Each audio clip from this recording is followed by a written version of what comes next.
Tornado વાવાઝોડું આમ તો અમેરિકામાં ફૂંકાતું હોય છે, પરંતુ કુદરતનો અવિસ્મરણીય નજારો જોવા મળ્યો ગુજરાતમાં. રાજ્યમાં વરસાદી માહોલ વચ્ચે જોવા મળ્યો છે કુદરતનો અલૌકિક નજારો. રાજકોટ અમદાવાદ હાઈવે પર સાયલા નજીક મિની ટોર્નેડો જોવા મળ્યું. ટોર્નેડો જેવા દ્રશ્યો સર્જાતા થોડીવાર માટે વાહનોના પૈડા થંભી ગયા. અમેરિકા જેવા દ્રશ્યો ગુજરાતમાં સર્જાતા નાગરિકોમાં પણ ભારે કુતૂહલ જોવા મળ્યું. દાવો છે કે મિની ટોર્નેડોને કારણે ભારે વરસાદ અને મસમોટા કરા પડ્યા હતા.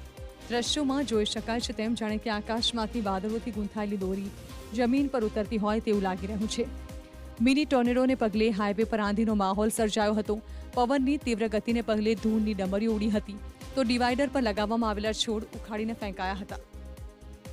કુદરતનું આ રૌદ્ર સ્વરૂપ જોઈને આખા હાઈવે પરના વાહનો થંભી ગયા હતા. આ મિની ટોર્નેડો થોડીવાર પછી આગળ વધી પેટ્રોલ પંપ પાસે ભારે તારાજી સર્જી હતી. સતત વીજળીના કડાકા, ભારે વરસાદ સાથે મસમોટા કરાએ લોકોના જીવ તાળવે ચોંટાડી દીધા હતા. હવામાન વિભાગના અધિકારીના જણાવ્યા અનુસાર હાલની સ્થિતિમાં એટલે કે પ્રી મોન્સૂન એક્ટિવિટીમાં ફનલ ક્લાઉડ બનતા હોય છે. આ ફનલ ક્લાઉડની ઊંચાઈ જમીનથી 1000 થી 1500 મીટર હોય છે, જેના કારણે વાદળો જમીન સુધી ખેંચાય છે અને આ દ્રશ્યને ફનલ ક્લાઉડ કહેવાય છે. ભારે પવનના લીધે જાનહાનિ સર્જાઈ શકે છે. સાથે જ વીજળીના કડાકા ભડાકા પણ